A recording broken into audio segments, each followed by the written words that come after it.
Улицы пустые. Вот хожу я сейчас по улицам. Раньше было много людей. Сейчас все поуезжали от войны подальше. Дома пустые, дороги пустые. Я хожу сам и чувствую себя героем фильма «Я легенда». Это когда чувак ходил сам по городу в поисках людей с винтовкой и собакой. Единственное, у меня нет собаки. Но тут есть стаи собак. Люди их бросили, собак, овчарок, не просто дворняшек. Они собираются в стаи и несут угрозу. У меня есть, правда, аэрозоль со слезоточивым газом, но если их будет много, я думаю, вряд ли он мне поможет. Поэтому я стараюсь обходить этих собак. Но что там говорить собаки, раз есть прилеты, обстрелы, они несут куда больше угрозы, чем собаки. Да.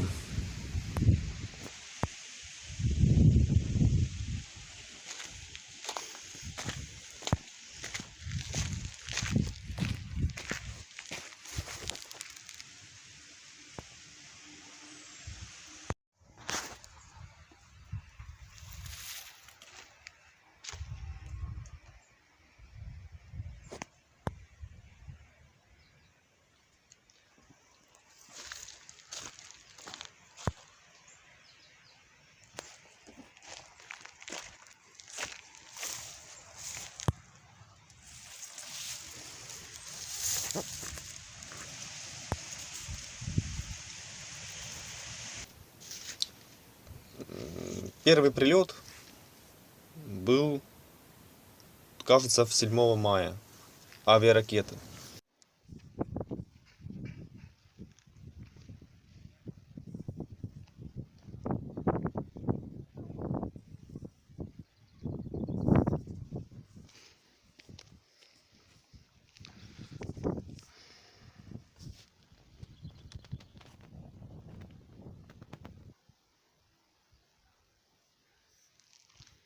Вот такая воронка от авиаракеты. Очень мощная. Ее камера не передаст. Камера не передаст этих масштабов. Уже устроили свалку. Прошло 3 месяца. Была дорога. Посмотрите, насколько серьезное разрушение после авиаудара. Дерево прям откинуло. И это все происходит буквально за несколько секунд. Диван, конструкции какие-то, каркас дома, наверное. Просто насколько сильный был удар, что, находясь я в километре от этого взрыва, почувствовал, как дом стал резиновым.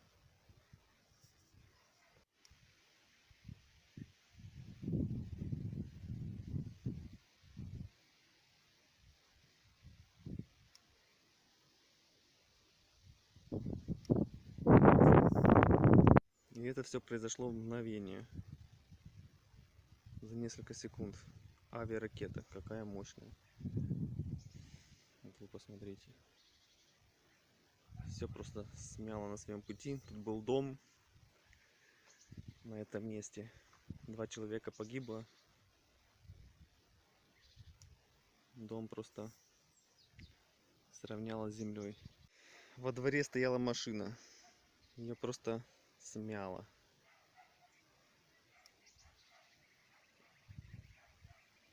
Обломками от дома. Просто завалило ее. Ничего не осталось живого. Это авиаудар. От него спасения нет. Никакие погребы, никакие сараи с подвалами не спасут от авиаудара. Взрывная волна мощная. Осколков и обломков очень много. Дома, которые находились рядом с взрывом, также пострадали очень сильно. Люди поуезжали. Была какая-то постройка, летняя кухня, наверное, погреб. погреб. Уцелел. Но дверь вырвала. Дверь вырвала с петель, с замка. Это какая мощная. Я не знаю, насколько можно было бы тут выжить в этом погребе или нет, но волна была сильная, а выйти ей некуда с погреба. Может, даже бы человек бы погиб бы, находясь в этом погребе. А люди пытались забить фанерами окна, чтобы стекла не разбились. Авиаракета просто смела крышу. Дом непригоден для жизни. А в этом доме крыша рухнула внутрь дома. Я напоминаю, это все произошло за несколько секунд. Вот мое первое укрытие, в котором я планировал прятаться. Тем более весной, когда было холодно. Совсем не было понимания всей серьезности ситуации. Укрытие собой представляет старый подвал. Этот люк тяжелый, металлический, держится на хлипких, прогнивших таких вот конструкциях. Ну, соответственно, от волны может все упасть на голову. Лестницу поставил. Примерно так это выглядит. Высоту где-то с 1,90 м. Я думал тут сидеть на пеньке и пережидать обстрелов. Смешно. После прилетов градов переехал сюда 15 июля. Это не дали, предоставили доступ, ключ дали к этому погребу.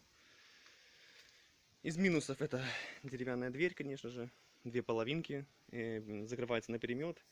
Перемет я не закрываю, потому что нету времени его открывать во время обстрелов, нужно быстро сюда забегать. Также из минусов тонкое перекрытие, очень тонкая вот плитка бетонная, хоть и с арматурой, но она тонкая на входе. То есть если прилет будет и прямое попадание снаряда наподобие града, даже фугасного, он спокойно может пробить перекрытие, взорваться где-нибудь на ступеньках, взрывная волна зайдет в подвал, соответственно, негде будет ей выйти, и она, скорее всего, все там разрушит в подвале, соответственно, можно погибнуть, даже если будешь лежать. В самом подвале перекрытие хорошее, бетонное, толщина где-то сантиметров 40, тут арматура стальная, рельсы, тут еще вот продолжение небольшое. Сам он небольшой, кстати, я думаю, неплохо, что он небольшой, потому что меньше вероятности, что будет прямое попадание. Чем больше подвал, ну, для людей, если много людей, то да, а если для одного человека, то лучше он был бы, чем меньше подвал, тем, или погреб, тем лучше. На поверхности насыпь, помимо бетонного перекрытия, небольшая насыпь с обычной земли, сверху шифер.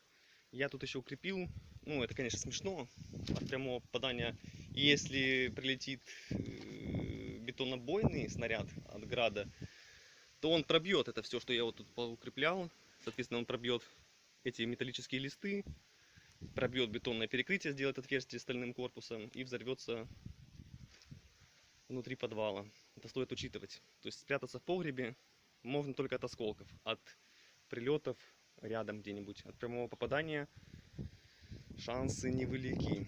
Ну, только если кассеты. Кассеты прилетали, кстати, сюда.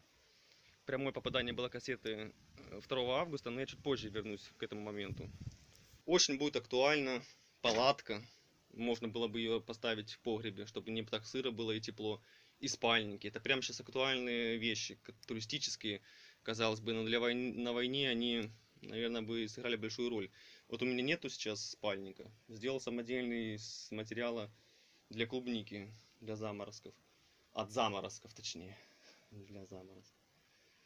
26 июля утром, в 6 часов утра, когда я спал, находился в погребе. Погреб находится вот, где ворота. А вот прилет был утром, возле дома попадает и ломает стену. Сметает все на своем пути. Двери, смяло двери Очень сильный был удар.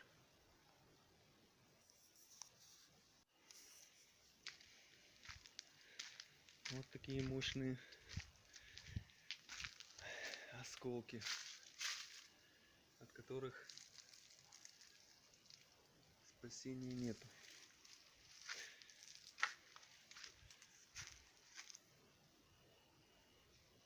Очень мощно.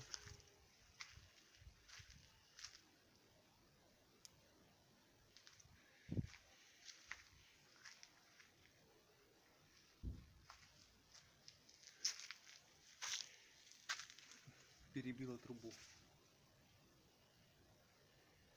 Мгновение.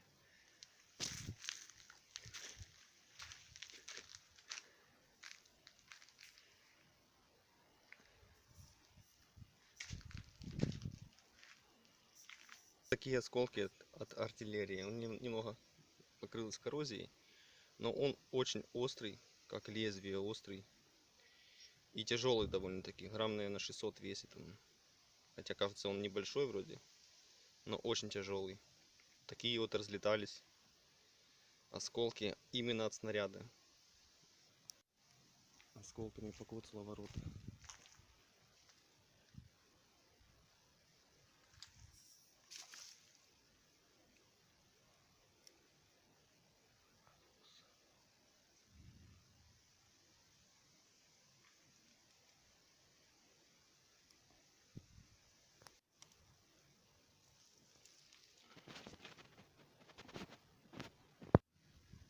Вот эти деревья, ну они не елки, я не знаю, как они правильно называются, улетели аж оттуда. Где-то метров, наверное, 30 их подбросило. С кассет, одна из кассет прилетает в центр козырька. Разрушает шифер, перебивает деревянные стойки для шифера. Ну, это я уже укрепил после 2 августа, после прилетов с тротуара снял бетонные плитки, положил металлические листы и положил от снарядов кожухи. Они довольно-таки тяжелые. Кажется, они маленькие, но они тяжелые. Вот такие вот кожухи от снарядов, они тяжелые. Я думаю, раз они меня чуть не убили, пусть теперь пообороняют немного мою жизнь. Буду защищать. Я их положил в качестве дополнительной защиты. 2 августа прилетает. И вот снаряды, не знаю, что это такое. Ну, скорее всего, смерч. Может, я ошибаюсь. Или, может, кассетные грады. Они пробивают дырку в доме. Вот этот, наверное, снаряд пробивает дырку в доме, пробивает стену, дымоход. И тут взрывается. От взрыва, смотрите, какие осколки. Просто шансов выжить нету. Нету. Если находишься на улице в это время, то все, это смерть. Лечь, упасть не получится. Осколки летят низко. Вот они пробивают. Шифер стоял. Не, шифер, наверное, свалился с дома. Но ну вот, дверь. Осколки пробивают низко. Я когда после взрыва и в это время стоял в подвале, не лежал, а стоял. Я упал от удара. Упал. Чудом выжил. Чудом выжил. Вот какие осколки. Тут также в домик прилетело. В домик прилетело. Пробила крышу. Крыша с пенобетона слабая, но кассета справилась. Вот такие вот осколки. Другой почти люк, снаряд 2 августа, а 26 рядом взрывался снаряд от артиллерии. Это говорит о том, что дважды в одно место может попадать, и буквально через неделю, и это с учетом того, что нету боевых действий. Попадает практически в люк. Поэтому в качестве укрытия использовать только в последнюю очередь такие вот люки. Лучше, конечно, погреб.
Смерти я не боюсь.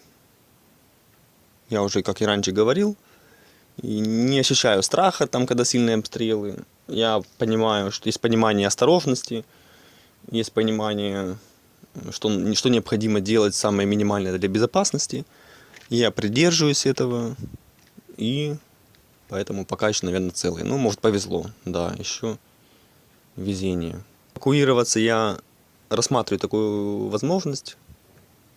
Это вероятно, если будут сильные идти обстрелы, сильные бои, но пока на данный момент я буду находиться еще некоторое время здесь. Поэтому особо мне не скучно здесь, даже без интернета. Проблемы с водой на данный момент пока нету. У меня есть запасы воды, у меня есть больше 100 бутылей 6-литровых, заправленных водой, и есть вода законсервированная, то есть магазинная.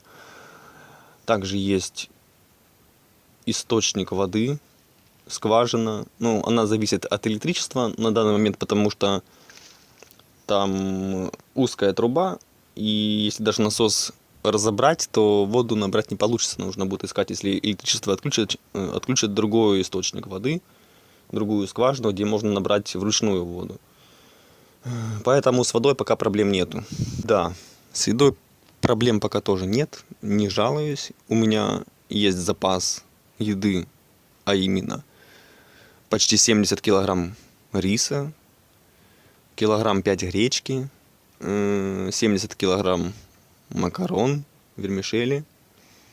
Проблема в том, что ее хранить сложно. Ее надо хранить в сухом месте. Даже если в бидон ее положить, то в подвале не годится хранение, потому что в подвале сыро и небольшая влага, крупа пропадет. Хранить ее сложно, ее можно потерять, потому что я храню на поверхности, а во время боев это может все вмиг пропасть. Есть консервы, тушенка, есть сгущенное молоко, есть консервация в банках, есть 20 килограмм примерно уже лущенных грецких орехов. Это довольно-таки энергетическая еда. Есть килограмм 10 меда. Ну, то есть запасы есть, и я могу пока еще ездить в город и покупать. А также уже нет качественной связи, обычной GSM-связи, сотовой связи, она очень плохая. За интернет я вообще молчу, он еле ловит, и то надо забраться на высоту, куда-нибудь на чердак, либо на дерево, тогда что-то можно словить. Дело идет к зиме. А самый актуальный вопрос для выживания – это тепло. Палатки так и нету, спальника нету, теплая одежда слабая. Вот. И я думаю, как погревать подвал.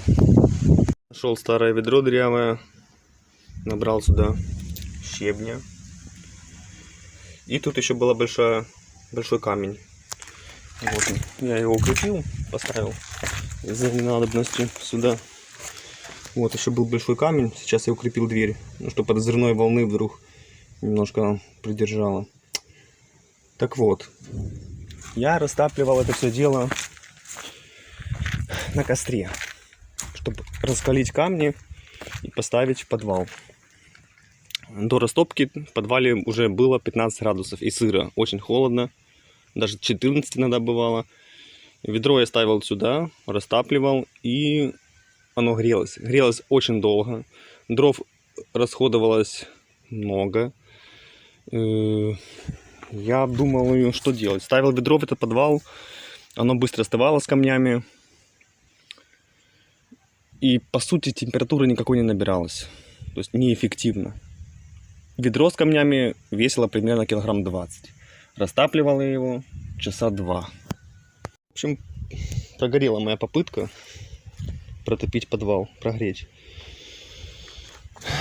Поэтому ведро отпало, я его убрал. Нужна была буржуйка. обязательно буржуйка. Была сделана буржуйка самодельная из такого хлама для обогрева погреба. Изначально я планировал сделать ее из кирпича, но была большая угроза задымлению погреба, поэтому я ее отклонил, такую идею. Значит, что? Из чего она как бы сделана? Из вот это вот одна часть нижняя из титана. Титан, как мы знаем, для обогрева воды. Я нашел такую вот старую на улице запчасть от титана, топка, колосники там есть и сажетрус, не сажетруска, а ну, для сажи, как это правильно называется. Вот. Но это было, радости не было предела, что я нашел такую штуку. Прям полноценная печь. Но единственное, что вот эта вся окружность была голая. То есть там не было никаких крышек. И, соответственно, нужно было придумать, чем накрыть. И, соответственно, сделать дымоход. Вторая запчасть была найдена в заброшенном доме. Это крышка. Сам, кстати, титан толстый, чугунный, наверное, миллиметров толщина стенок, миллиметров не меньше 7, а то есть, может, даже сантиметр. Крышка чуть-чуть тоньше, но крышку я нашел в заброшенном доме с угольной плиты, обычная печка была, с комфорками, вот такими вот комфорками, они как матрешка разбираются, то есть такие вот кольца. Больше, тоньше, потом тоньше, и там самая маленькая. Вот. Значит, что я хотел сказать. Я вот накрыл крышку от печи угольной. Тут была тоже также аналогичная комфорка. Я ее оставил для дымохода. Для дымохода оставил. Что касательно дымохода. Дымоход очень сложная часть. Материала у меня не было, расходников для вывода дымохода. Но я, опять же, этот вопрос решился, потому что это было необходимо. Изначально я хотел вывести гофрированной трубой. А гофрированной трубы, конечно же, у меня не было. Я думал, где ее найти. Вот сюда вентиляцию, то есть тут провести по потолку. Вот я тут сплю. Ну, надо мной я не хотел, во-первых, чтобы она была горячая труба. В случае обстрелов от волны ее может сбить, и она может упасть на кровать мою, где я сплю. Поэтому я ее решил вывести на улицу, вентиляцию, в прихожую, в коридор. Эта водосточная труба была выведена в коридор. Она длинная, но ее опять же не хватило. Хоть она и длинная, я ее скреплял куски, соединял и замазывал раствор, глина с песком герметично, чтобы дым не просачивался в коридор. Труба эффективная тем, что она обогревает это помещение, коридор. Единственная проблема заключается в том, что я головой бьюсь. Это первое. Второе, я высокий довольно-таки. Второй момент, это то, что она горячая. Она горячая, и где печь, она бывает краснеет, раскаляется. Я уже успел получить ожог об эту трубу. Теперь я предельно осторожный. Ну, забываю иногда за эту трубу и бью головой об нее. Но она не сильно горячая здесь. Тут немножко кусок гофрированной трубы. Опять же, она диаметр у нее больше, чем у алюминиевой. Тут я заматана была проволока. Вот. И опять же я домазывал глиной, чтобы дым не проходил. И вот вентиляция. Здесь была решетка вентиляции. Я ее снял и вывел эту трубу на улицу. Вот у меня тут дрова просушиваются на случай дождей. Если будут дожди, то у меня они будут всегда на поготове. Сделал, кстати, с одеяла, старого одеяла, такую шторку, чтобы сохранять тепло. Опять же, я протапливаю только днем, в целях безопасности. А когда сплю, она у меня просто остывает. Я не топлю ночью. Также немножко утеплено пенопластом. Вот эти щели забиты. Забиты эти щели пенопластом, чтобы воздух сохранялся теплый в коридоре, потому что на улице довольно-таки уже холодно. Ночью и заморозки бывают. -2, -3, поэтому... А в коридоре у меня сейчас 20 градусов, а в подвале 23. Я протапливаю очень хорошо. Эффективная буржуйка, чугунная, качественная. И вопрос с обогревом погреба решился окончательно. Я в какой раз убеждаюсь, что человек очень сильный, и когда стоит вопрос выживания, он найдет все способы решить и преодолеть проблемы. Растопка буржуйки. Нужно обязательно при растопке открывать для кислорода нижнюю часть для сажи. В общем, такая вот красота.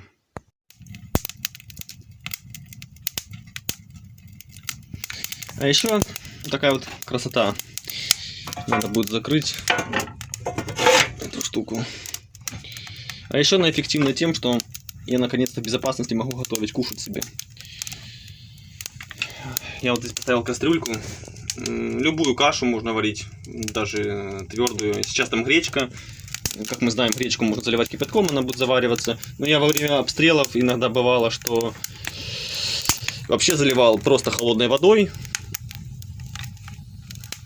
Она отстаивалась где-то, наверное, часов, наверное, 8 даже. Она разбухала, да, не такая она получается вкусная, как когда она сваренная, но бывали времена такие, что и приходилось такую есть гречку. Сейчас она отлично варится, я нахожусь в безопасности, ну, относительной безопасности в погребе. Раньше я готовил на костре кушать, и я был на открытой местности, то есть любые прилеты, даже далеко если прилетят, то от осколков можно получить ранение или погибнуть. Пока эвакуироваться я не планирую. Идет пар, немножко подмазал глиной, там были щели. Потому что от горячей трубы глина просушивается, распадается, трескается, распадается. Вот. Пока не планирую эвакуироваться, потому что таких жестких обстрелов пока нету. Но я знаю, если люди такие, что хотели бы эвакуироваться в городах, в которых идут бои, но они просто не могут, потому что все вокруг заминировано, везде стреляют. Я еще пока до такого уровня не дошел, надеюсь, я не дойду. Вот. Так что зимовать теперь я буду отлично. Да, сейчас уже месяц нету света, месяц нету воды, запасы воды есть, я хожу, набираю с большим диаметром скважина в воду вручную, то есть с водой проблем нету. И света нету, да, поэтому разрешаю телефон сейчас на максимум. Дело идет. С температуры у нас тут сколько, посмотрим сейчас. Только начал топить, еще старая температура. Не видно. Не, камера плохая. Ну, в общем, 21 градус. Не фокусируется почему-то. 21 градус. Горит. А тут толстые дровишки подсыхают, готовятся к печи. Они хорошо горят, тлеют, дают тепло. И подбрасывать долго не нужно. Тут чугунная плита, она хорошо нагревается. Сейчас гречечка с тушеночкой. В погребе тепло идет. Отлично. Дымоход работает идеально. Так что кушать готовится. Тем временем идет дымок. Это означает, что скоро будет готова еда. Да, погреб превратился в дом. Даже как-то не верится.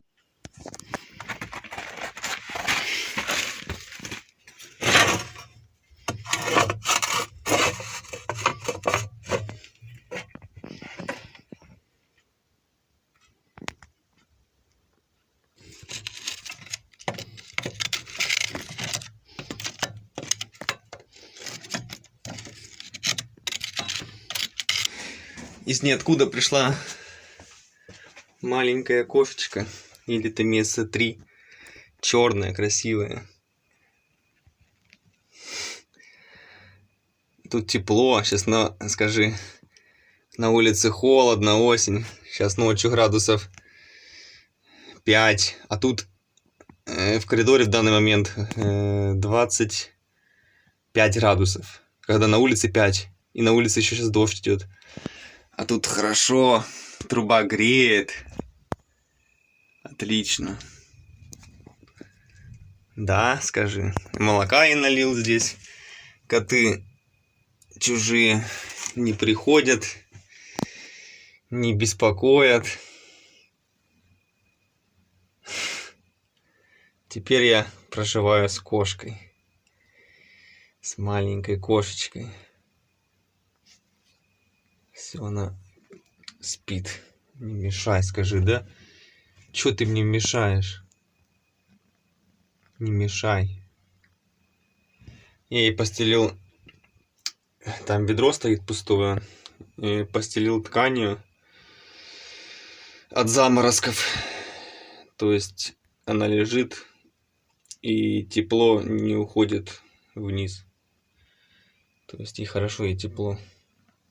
И главное, лежит она возле двери. Я ей несколько раз ее прогнал с подвала, чтобы она там еду не таскала. И она послушная, она больше туда в подвал сама не приходит.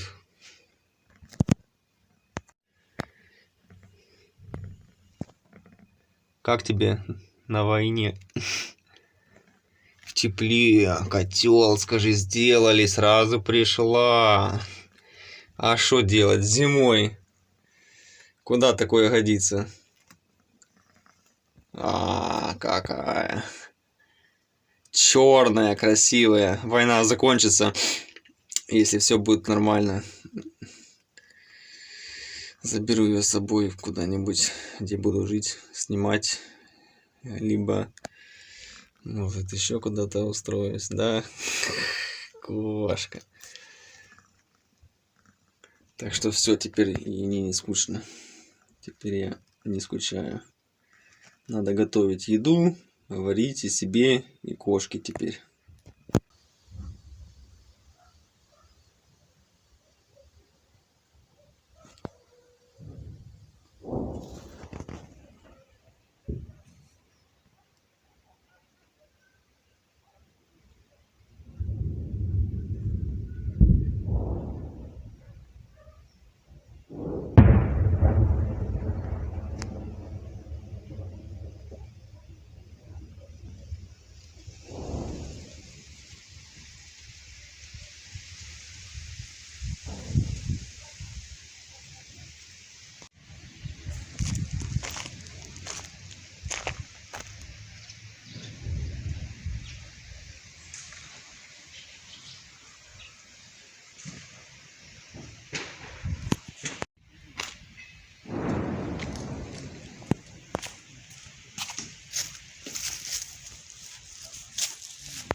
Молодец, мышь поймала. Прямо на улице. Настоящая пантера. Я думал, ты пиявка, а ты пантера. Не-не-не, Кэсси, не опусти добычу. Ты ж ее так долго ловила.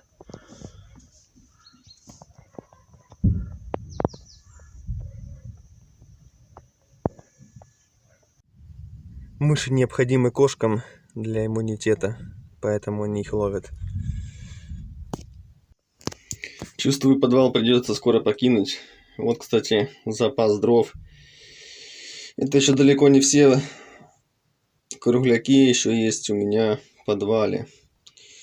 И 5 мешков топливных брикетов. Печь работает исправно. Вот, кстати, еще мешки с топливными брикетами.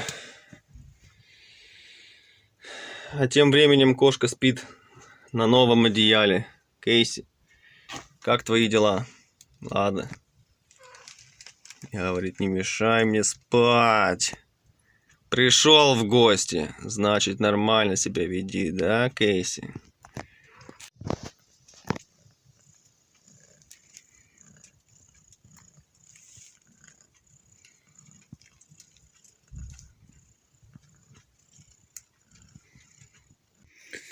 В подвале также есть освещение теперь. Аккумулятор может держать автомобильный. Где-то месяца 4-3. Ну, именно лампочку. Если еще можно с прикуривателя USB кабель. То есть можно заряжать этот телефон от аккумулятора. Был куплен аккумулятор. Зажимы к нему. То есть прикуриватель, как в автомобиле. Потом USB. Разъем для USB. Прикуриватель вставляется. Потом дальше кабель. И дальше уже USB лампочка. Это самый лучший вариант, чем свечи или еще какие-нибудь аккумуляторы для телефонов маленькие, которые карманные. Я думаю, это самый лучший вариант. Единственное, что он не дешевый. Запасы крупы и макарон.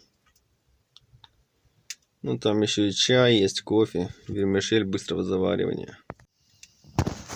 Что собой представляют топливные брикеты? Они обычно бывают разных видов. Либо спрессованные отходы от дерева, либо вот такие вот варианты, которые я привез, бесплатно выдавали за счет городского или областного бюджета. В мешке 45 килограмм давали на человека 10 мешков. Единственная доставка за свой счет. 10 мешков примерно просил перевозчик за 10 мешков 500 гривен. В данном варианте вот у меня это макуха, прессованные семечки. Конечно, вроде бы лучше они горят, чем дерево. Не знаю, как угольные. В общем, запах от них приятный такой, хочется ее даже съесть. Довольно-таки тяжелая, горит отлично, пламя не дает, тепла дает. Хороший вариант. С кругляками, с дровами вообще идеально. То есть можно кругляки не рубать, кидать их в печь. Обычно, если не рубать кругляки, они тлеют, они плохо горят. А вот с брикетами, вот с такой прессованной макухой, они горят идеально. Еще один вариант подвала есть. У меня идет с поворота. А здесь с поворотом. Довольно-таки он большой.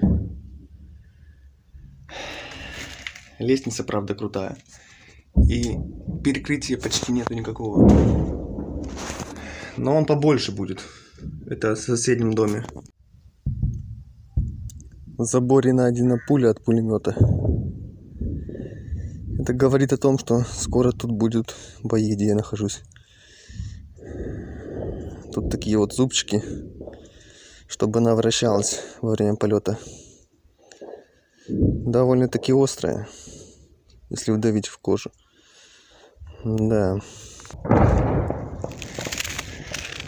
Уходите обратно. Безопасно.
Кейси, уходим. Кейси, пошли быстрее.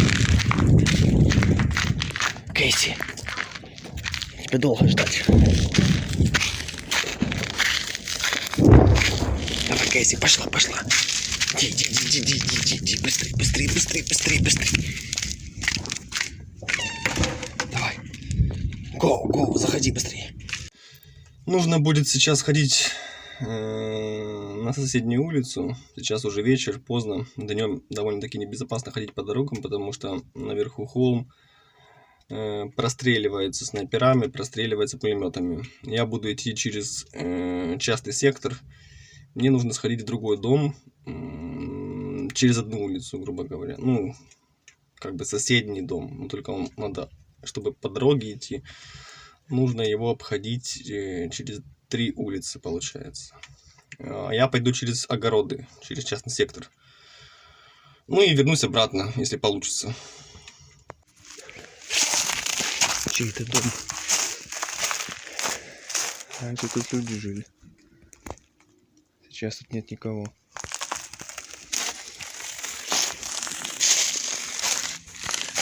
Сколько-то хороший неизвестно. Вот, кстати, прилет был.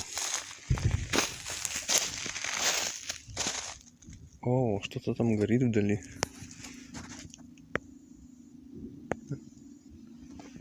Не видно.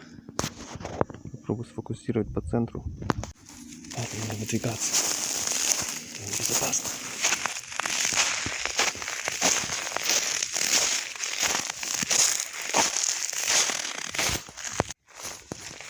Да, надо пройти небольшой еще лесок. Не то что лесок, тут какая-то посадочка. Давненько тут не ходил. Ночью очень опасно. Тем более с фонариком. Все привлекает внимание. Вот такие штуки можно находить. Я их часто нахожу. Это часть от Смерча или Града. Не Града. Наверное, Смерч. Кассетный. Это вот нос его.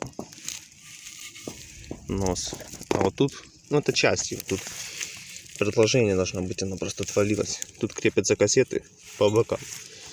И во время полета они сбрасываются. Ну вот такая штука. Она довольно-таки большая. Она не тяжелая, она алюминиевая. Тут, кстати, мародерам можно разгуляться неплохо. Таких штук собирать на металлолом. Но насколько это безопасно, я не знаю. Ладно, надо уходить отсюда. Пока тихо. Прогулки вечерние небезопасно.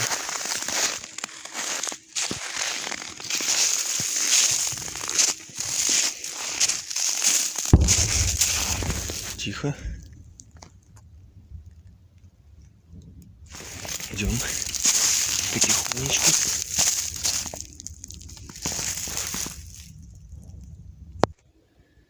Так. Что-то я немного не так пошел.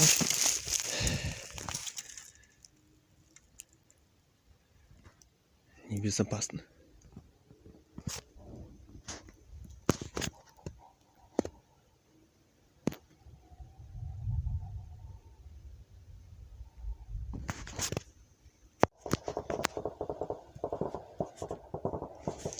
Не знаю, сейчас я выйду на открытую местность. У меня вспышка включена на телефоне. Это как этот самый. Красная тряпка для быка. Тут еще акация колючая.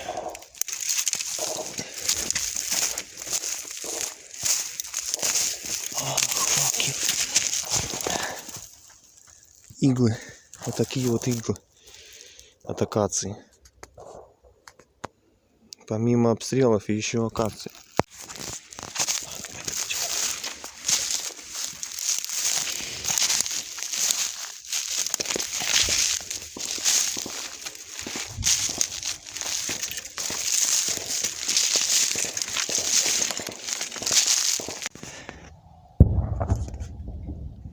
Тихо.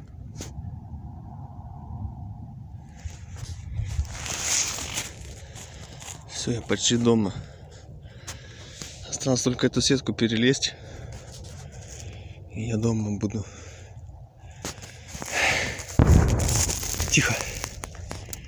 Опасно очень. Нельзя расслабляться. Я пока в лежачем положении, если бы вы видели, я просто лежу на земле.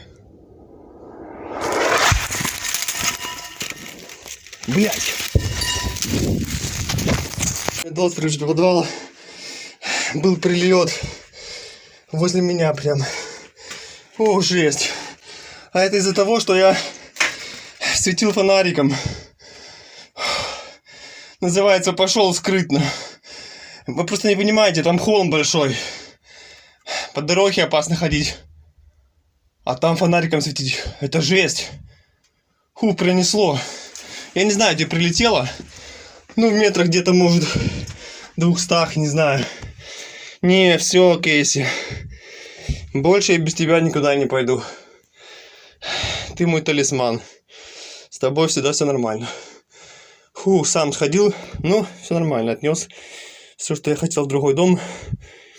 Это жесть. Наточил льда. Сегодня постираюсь, покупаюсь. Давно не купался. На улице был серьезный минус. Где-то минус 15, сейчас плюс 1. Сегодня покупаюсь на улице. Колол лед. Растапливаю, нагреваю, купаюсь и стираю. Как мало нужно для счастья. Несмотря на обстрелы, несмотря на холодное, довольно-таки холодное время, обстрелы, покупался, невероятное ощущение. Просто как снова родился. Давно не купался, потому что были сильные морозы.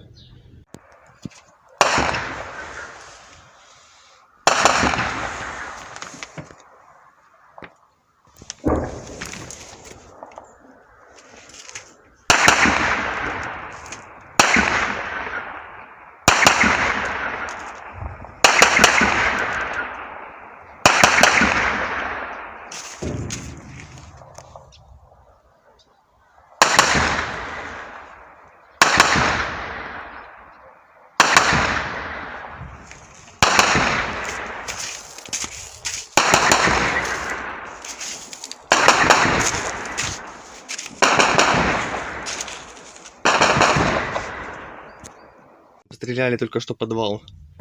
Попадание было в подвал. Я даже не знаю, что там происходит.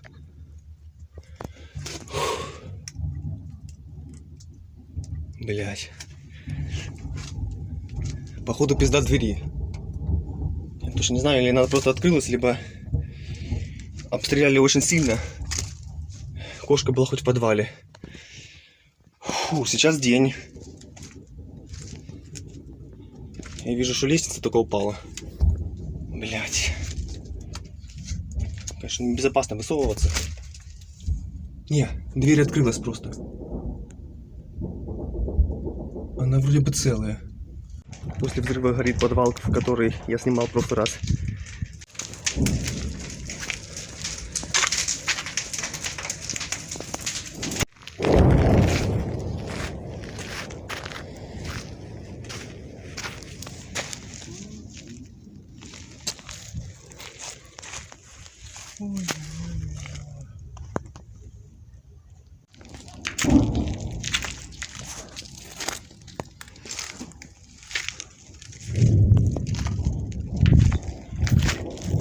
Подвал полностью завалило. Все выгорело. Крыши нет. Стена рассыпалась.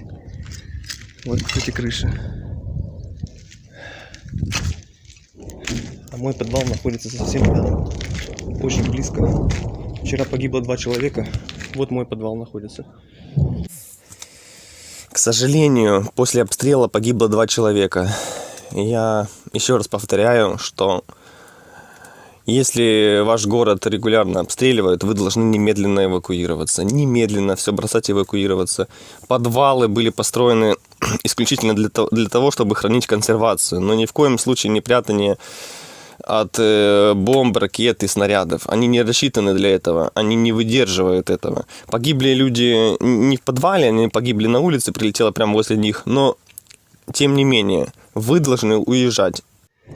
Плиту покрытия снаряд сумел разбить. Имейте в виду жители многоквартирных домов, которые живут на последнем этаже. Железобетонная плита покрытия. Она не толстая, но ее снаряд сумел пробить. Плиту перекрытия в подвал не пробило.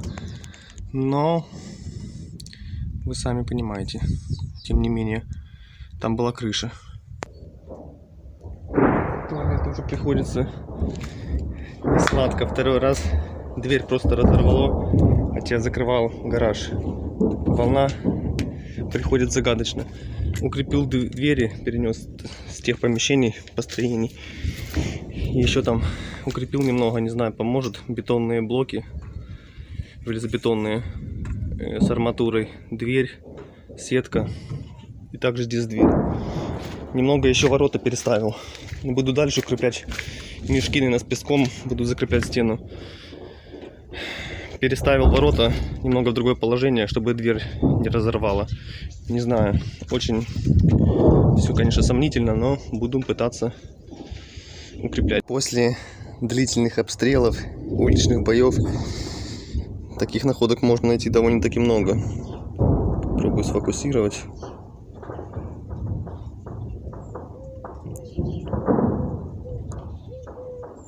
Что-то с крупного, наверное. Танковый пулемет, наверное. Подвал укрепляется. Но еще пока работы не закончены. В бочку будет наполняться земля, чтобы немного дверь можно было подстраховать. Вот теперь как выглядит подвал. Но это пример того, как делать не следует. Я сразу вам говорю, если вы живете в городе, в который регулярно обстреливают, вы должны эвакуироваться. Это, ну, мой подвал выглядит как крепость, но он выглядит пока что. Если прилетит, то этот подвал-танк рассыпется просто. Так делать не нужно. Я сразу вам говорю, не нужно так делать. Уезжайте, эвакуируйтесь. Это не является примером, как нужно делать. Это является примером, как не нужно делать. У меня свои мотивы нахождения на войне, в зоне боевых действий. Но вы не должны повторять за мной. Я сразу вам говорю. Это просто... Вы можете просто посмотреть, но ни в коем случае не повторять. Вы должны уезжать, бросать все имущество, бросать все и уезжать.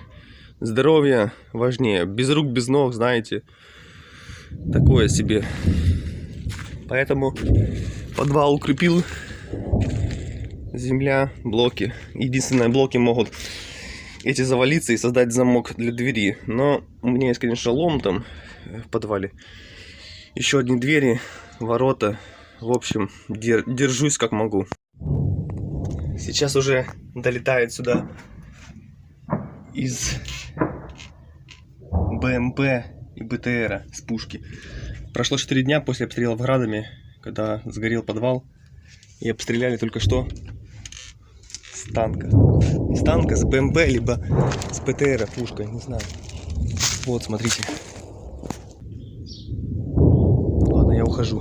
В общем, я, скорее всего, буду уезжать, потому что у меня уже есть опыт, у меня есть уже полное понимание, что подвалы не предназначены от укрытий.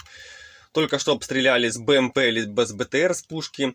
Поправьте меня, если я ошибаюсь, но я предполагаю, что сцелили специально. То есть там прицеливаются, стреляют. То есть это точечно. Если, допустим, до этого обстреляли градами, грады стреляют по площади, то здесь был точный прицел. И дело в том, что я сейчас нахожусь в той ситуации, когда я не знаю, что происходит вокруг. У меня нет карты, у меня нет интернета. Возможно, я уже нахожусь в серой зоне, потому что нет машин, нет военных, нет никого сейчас здесь. И я бы, конечно, начал уходить бы, но дело в том, что я в камеру смотреть, конечно, не буду, потому что у меня вспышка. Я сейчас снимаю на камеру основную, и очень яркая вспышка, глаза болят потом. В общем... уйти, на самом деле, эвакуироваться не так и просто. Но ладно со мной еще, это понятно, это мое было решение тут оставаться. Но есть люди, которые остаются с детьми. И вот когда они хотят уже эвакуироваться, они не могут этого сделать. Как вот в данном случае я сейчас. Дело в том, что сейчас сижу в подвале, по сути, целый день. И я не могу высунуться, я только в туалет могу раз ходить и все, быстро возвращаться. Обстреливают регулярно. Вечером и самолеты летают, скидывают бомбы. Это очень... Просто камера, любая камера, любой диктофон не передаст той вибрации, того звука. Звук действительно страшный. Самолет летит, как будто ракета. Они скидывают бомбы, взрывается очень мощно. Я не знаю, может, как ракета нет, я не смотрел, не хожу сейчас по территории, там, не смотрю воронки какие, потому что это, плохая идея. И я не могу, если я пойду сейчас в город эвакуироваться, чтобы эвакуироваться, мне нужно дойти до города. Я нахожусь в пригороде. И чтобы дойти до города, мне нужно словить какую-то попутку, потому что идти небезопасно. Если я сейчас выйду с холма, буду я под прицелом, то есть меня будут все видеть. Будут стрелять, не будут, я не знаю. Но еще есть проблема, это кошка. Конечно, я бы вообще хотел бы ее давно бы уже отдать каким-нибудь волонтерам, чтобы ее отсюда увезли, потому что она молодая, ей еще года нет, она хочет лазать по деревьям, она не понимает, что идет война, она выходит на улицу, и это очень большой риск. Я пытаюсь как можно дольше ее держать здесь в подвале, но она мявкает, хочет выйти ни в какую. Конечно, если я буду уходить, я ее с собой заберу, сделаю какую-то ей коробку, контейнер для транспортировки, увезу, но я не знаю, насколько сейчас это будет правильным решением уходить. Не знаю, насколько безопасней находиться сейчас в данный момент в подвале, либо идти по какой-то тропе, как-то выходить пешком с сумками. С сумками, соответственно, я буду передвигаться не слишком быстро. Транспорта пока на данный момент нет, на котором можно было уехать бы. Поэтому я сейчас еще... Как бы решение вроде бы уже я принял уезжать, но на чем и как, я не знаю, когда, какое время суток. Безопасного времени сейчас нет. Стреляют всегда, утром обстреливают, днем, вечером. Это просто как везение. Вообще, в принципе, люди, которые гражданские, находятся в зоне боевых действий, если они выживают там, где идут бои, то им просто повезло. Также и мне вот сейчас... Я нахожусь без единой царапинки только потому, что мне повезло, не потому, что я там какой-то умный там или продуманный. Нет, мне просто везет пока. Но это везение когда-нибудь может закончиться. Я сразу говорю, людям, тем, которые находятся в городе, где либо начинаются, либо уже идут боевые действия, нужно только уезжать. Подвал просто как резиновый, он тут сыпется с него все, когда вот обстреливают. Я просто не могу включить камеру, потому что я не знаю, когда будут прилетать неожиданно, не знаю, когда будут прилеты. И, соответственно, когда прилетают рядом с подвалом, я пытаюсь за одеялом накрываться и прятаться тут прямо в угол, чтобы вдруг, если волна взрывная, осколки не прилетели сюда. Стены разрушает, я вам показывал уже видео. Ничего не остается, стены перекрытия, плиты покрытия вообще разбивают, снаряд полностью дырку оставляет, взрывается внутри. Плита перекрытия, это уже такой спорный вопрос насчет плиты перекрытия, смотря что прилетит. Возможно, что-то, какой-то миномет и выдержит. Артиллерию, грады может и не выдержать, пробьет. Поэтому имейте в виду, если вы прячетесь в подвале, где есть плита перекрытия, это такая вот с дырочками, да. Покрытие это просто плоское, которое на крыше стелится. А эта плита перекрытия, она как бы двойная, но пробивает. Есть уже примеры, когда пробивают плиту перекрытия. А в домах частных, так вообще, если старые дома, то там, не знаю, с чего там крыша. С досок и соломы, это смешно. Просто вот так, просто по щелчку пробивает.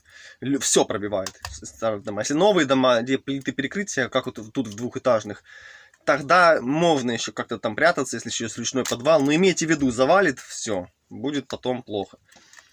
Поэтому я сейчас буду пытаться что-то делать.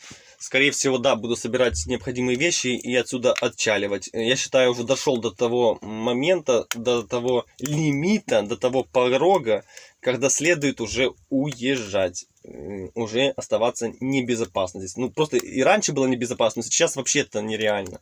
Потому что если скидывают бомбы, ну, вы сами понимаете, от них спасения нет. Все в земле. Я покажу сейчас воронку, откуда эта земля прилетела. Это просто невероятно. Очень рискую своей жизнью. Сейчас снимаю. Рискую своей жизнью, ребят. Вы просто вдумайтесь, это возле подвала. Ни одна камера не передаст такого. Ни одна, поверьте. Она очень глубокая.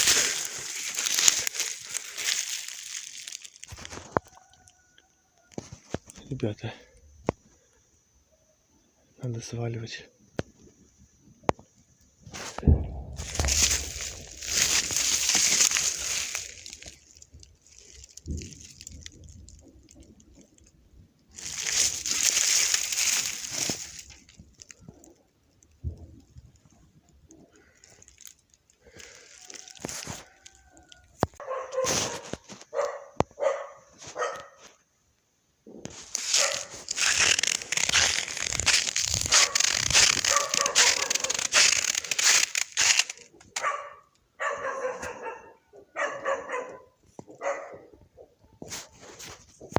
Ребята, я на грани отчаяния. Опять обстреляли подвал. Воронка. Пробую сфокусировать. Обстреляли очень сильно. Просто улетела дверь. Дерево. Дверь, говорю. Улетело дерево. Укрепление, конечно, приняли на себя. Вот. Куда выезжать? Как выезжать, я не знаю.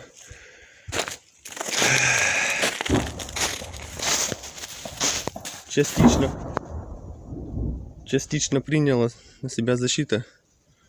Двери и блоки. Бочка тоже землей.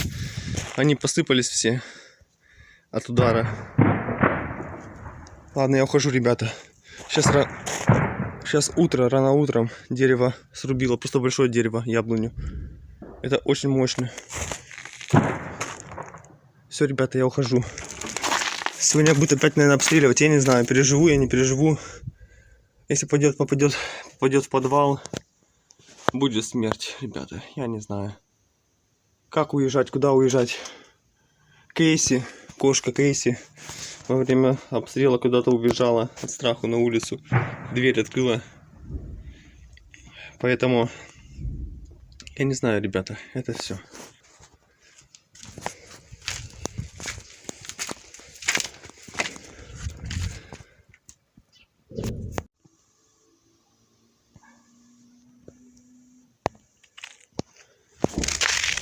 Убить, ребят.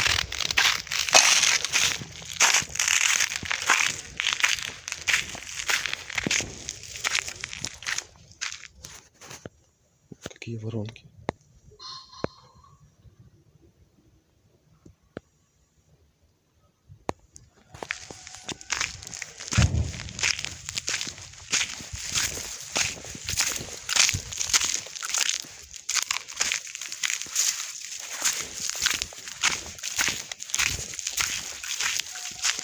Детки поулетали.